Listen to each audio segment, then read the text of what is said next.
Cek cek. Assalamualaikum warahmatullahi wabarakatuh. Alhamdulillahirabbil alamin wa bihi nasta'inu ala umuri dunya waddin. Wassalatu wassalamu ala asrafil anbiya'i wal mursalin wa ala alihi wa sahbihi ajmain, amma ba'd.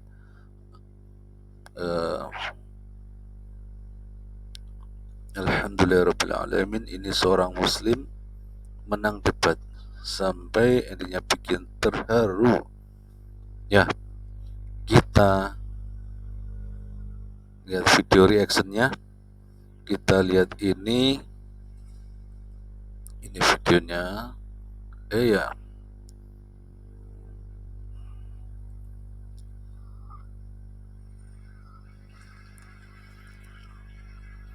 ini dia, saudara.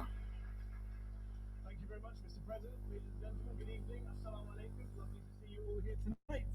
We're having a very entertaining night, are we not? With some very interesting things said.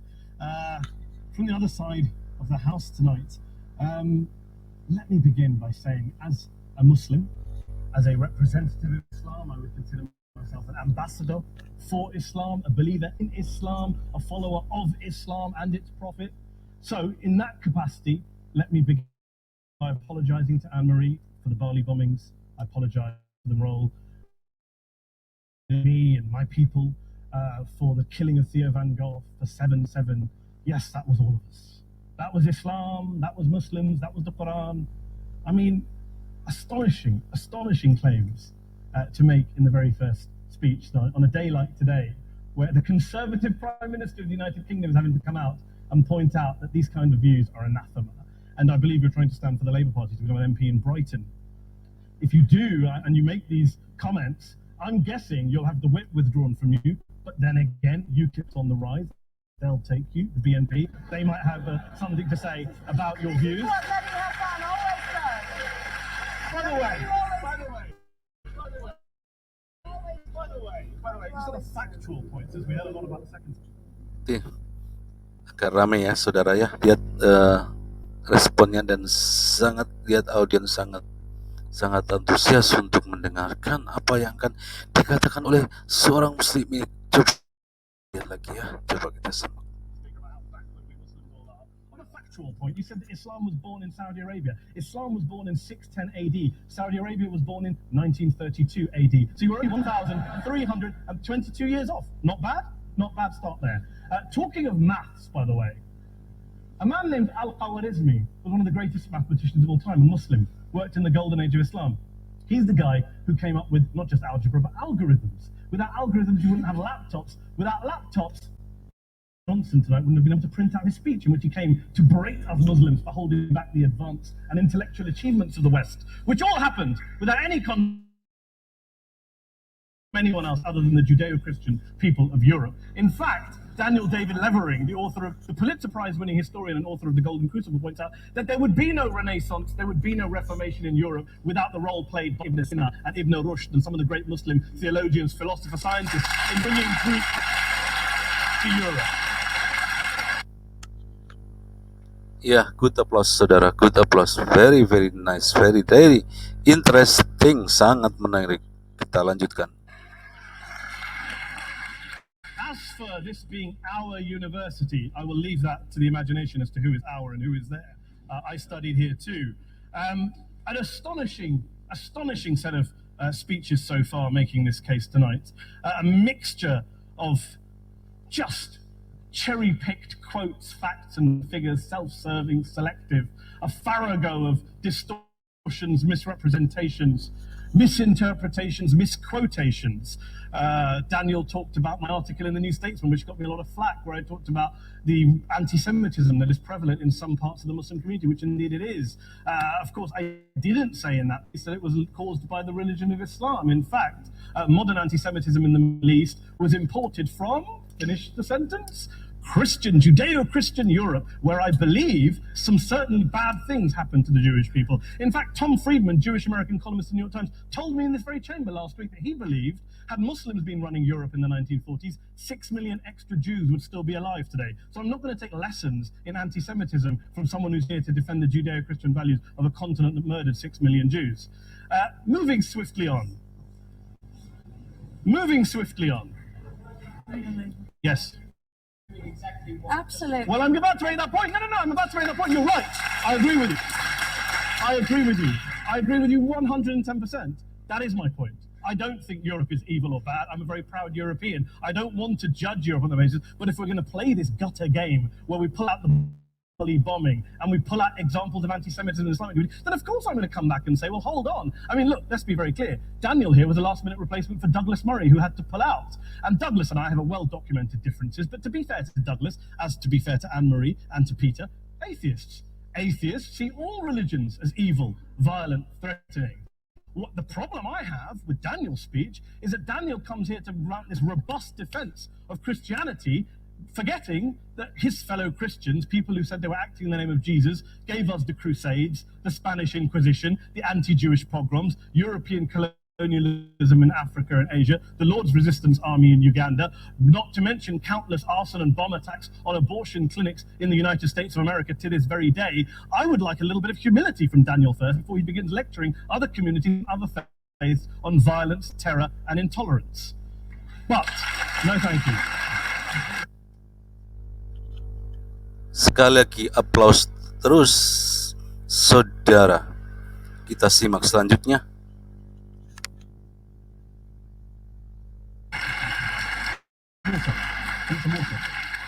But I would say this, to address the gentleman's very valid point here, I'm not going to play that game. I don't actually believe that Christianity is a religion of violence and hate because of what the LRA does in Uganda or what Crusaders did to Jews and Muslims in Jerusalem when they took that city in the 12th and 13th, whatever century it was. I believe that Christianity, like Islam, like pretty much every mainstream religion, is based on love and compassion and faith. I do follow a religion in which 113 out of the 114 chapters of the Quran begins by introducing the God of Islam as a God of mercy and compassion. I would not have it any other way. Don't follow a religion which introduces my God to me as a God of war, as some kind of Greek God of wrath, as a God of hate and injustice. Not at all. As Adam pointed out, you go through the Quran and you see the mercy and the love and the justice. And yes, you have verses that refer to warfare and violence. Of course it does. This is not a motion about pacifism. I'm not here to argue that Islam is a pacifist faith. It is not. Islam allows military action, violence in certain limited contexts. And yes, a minority of Muslims do take it out of that context. But is it religious? We talked about it. Daniel and Anne-Marie have suggested that it's definitely religion that's behind all of this. Well, actually,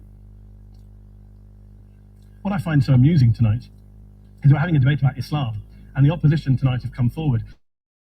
We have a graduate in law, a graduate in modern history, a graduate in chemistry, and you know, I admire all of their intellects and their abilities, but we don't have anyone who's actually an expert on Islam, a scholar of Islam, a historian of Islam, a speaker of Arabic, even a terrorism expert or a pollster, let alone to talk about what Muslims believe or think. Instead, we have people coming here, putting forward these views, putting forward these sweeping opinions. Listen to Professor Robert Pape of the University of Chicago, one of America's leading terrorism experts, who, unlike our esteemed opposition tonight, studied every single case of suicide terrorism between 1980 and 2005, 315 cases in total. And he concluded, and I quote, "There is little connection between suicide terrorism and Islamic fundamentalism or any of the world's religions. Rather, what nearly all suicide terrorist attacks have in common is a specific secular and strategic goal to compel modern democracies to withdraw military forces from territory that the terrorists consider to be their homeland." And the irony is, when we talk about terrorism, the irony is that the opposition and the Muslim terrorists, the Al-Qaeda types, actually have one thing in common, because they both believe that Islam is a warlike, violent religion. They both agree on that. They have everything in common. Osama bin Laden would be nodding along to everything said tonight from the opposition. They agree with them. Sekali lagi aplaus lagi, saudara. Saudara-saudara, simaklah saudara, lihatlah bagaimana Muslim debater ini sangat pintar dan sangat lihai dan sangat bagus untuk menyampaikan kebenaran Islam kepada European community, orang-orang Eropa. Kita lanjutkan lagi, saudara.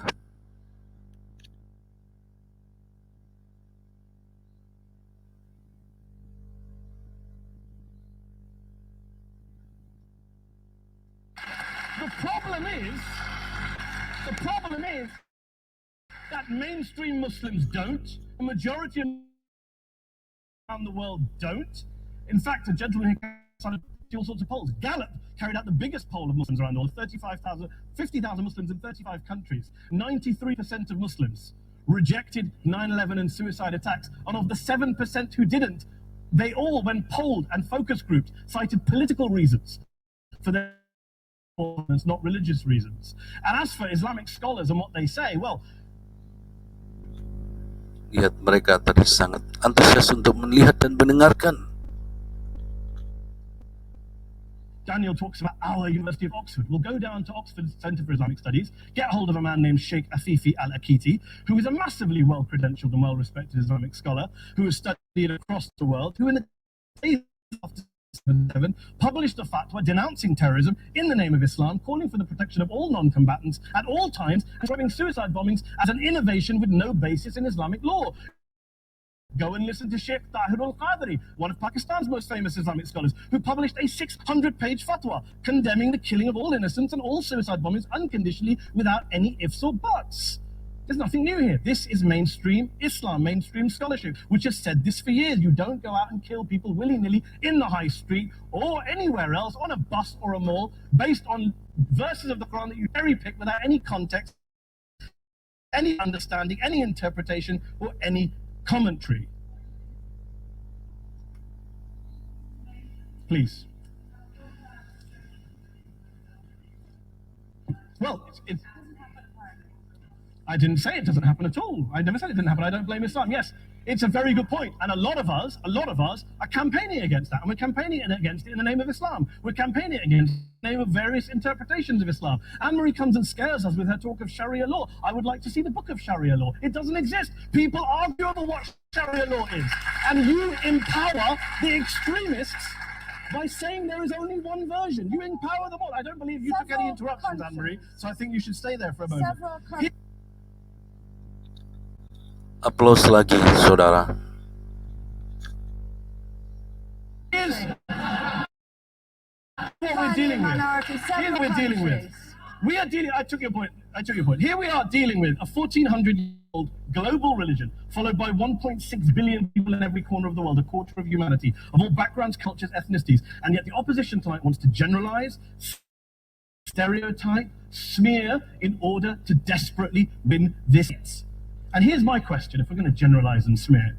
If, okay, people say yesterday's bombers, and we've got to be careful, there's a trial going on, were yesterday's attackers, motivated by Islam? Big debate. I don't believe they were.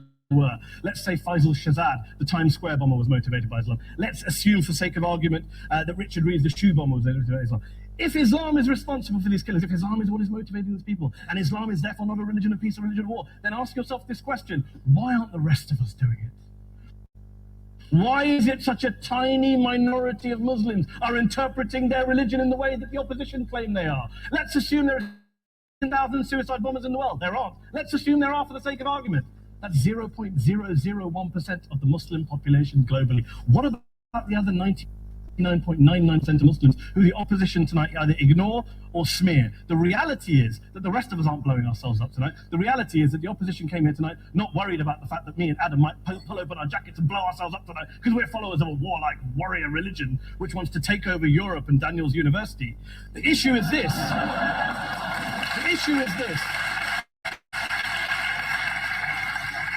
Unless the opposition can tell us tonight, and Peter Atkins is here, one of our great atheist intellectuals, can tell us tonight, they can answer this question tonight: why don't the vast majority of Muslims around the world behave as violently and aggressively as a tiny minority of politically motivated extremists? Then they might as well give up and stop pretending they have anything relevant to say about Islam or Muslims as a whole. Ladies and gentlemen, let me just say this to you. Think about what the opposite of this motion is. If you vote no tonight, think about what you're saying the opposite of motion is. That Islam isn't a religion of peace, it's a religion of war, of violence, of terror, of aggression. That the people who follow Islam, me, my wife, my retired parents, my 6-year-old child, that 1.8 million of your fellow British residents and citizens, that 1.6 billion people across the world, your fellow human beings, are all followers, promoters, believers in a religion of violence. Do you really think that? Do you really believe that to be the case? They say that in the Oxford Union, the most famous debate was in 1933 when Adolf Hitler looked out for the result of the King and Country motion, where they voted against fighting for King and Country, and Hitler was listening out for the result. Well, tonight, 80 years on, there are two groups of people around the world who I would argue are waiting for the result of tonight's vote.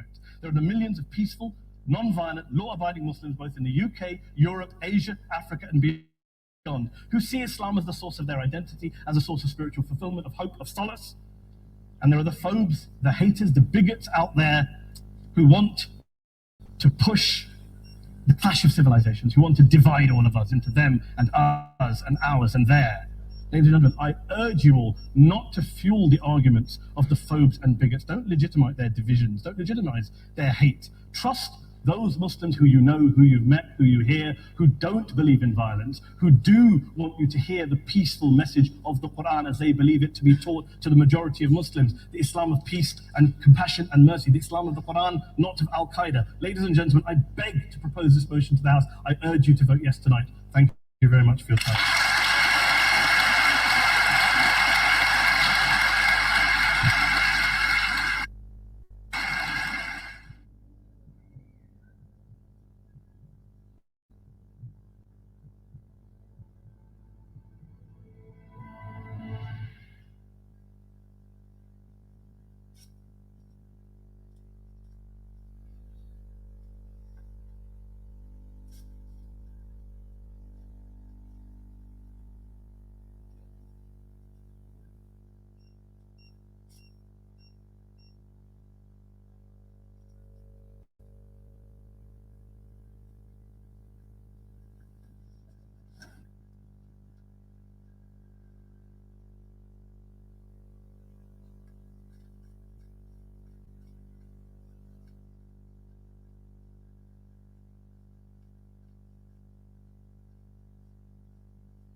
Ya, demikian tadi seorang Muslim menang debat.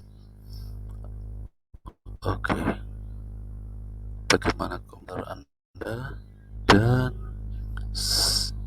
mengenai itu? Mengenai itu, assalamualaikum ya Ya Rasulullah, Assalamualaikum ya Habibi, ya Nabi